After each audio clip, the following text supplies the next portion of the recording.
Harry and Meghan Markle this week added yet more accolades to their repertoire after they were given awards by Population Matters, a UK-based charity that campaigns for a sustainable human population.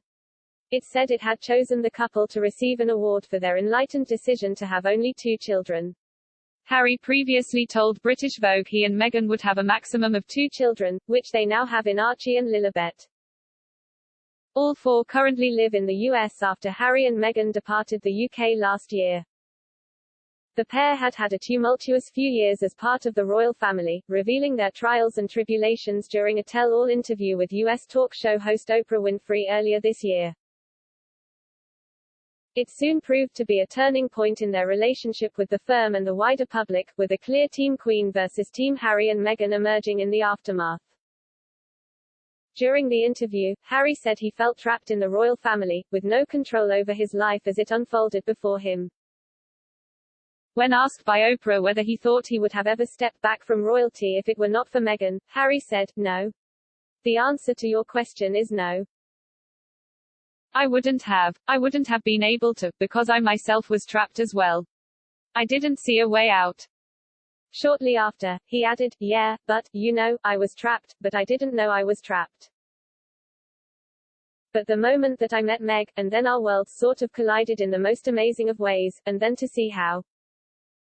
When Ms. Winfrey asked, "Please explain how you, Prince Harry, raised in a palace and a life of privilege, literally, a prince, how you were trapped," Harry replied, "Trapped within the system, like the rest of my family are.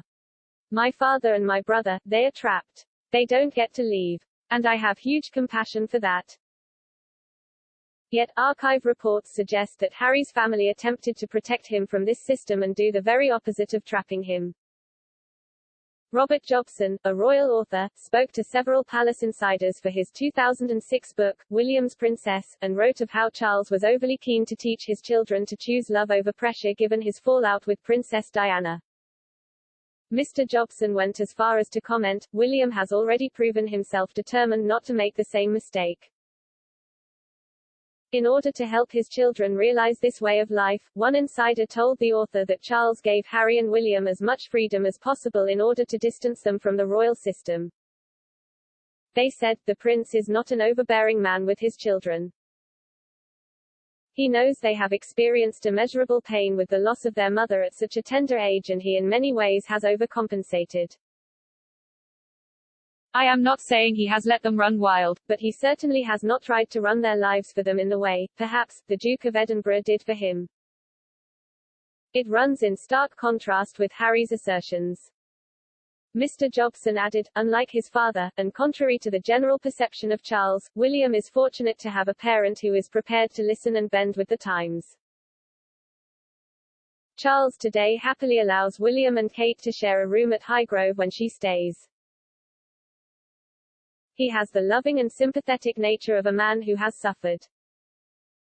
Harry told Ms. Winfrey that depictions of him enjoying royal life were false, and said, "Enjoying the life because there were photographs of me smiling while I was shaking hands and meeting people. Like, I'm sure you guys have covered some of that. That's a part of the job. That's a part of the role. That's what's expected. No matter who you are in the family, no matter what's going on in your personal life, no matter what's just happened, if the bikes roll up and the car rolls up, you've got to get dressed, you got to get in there.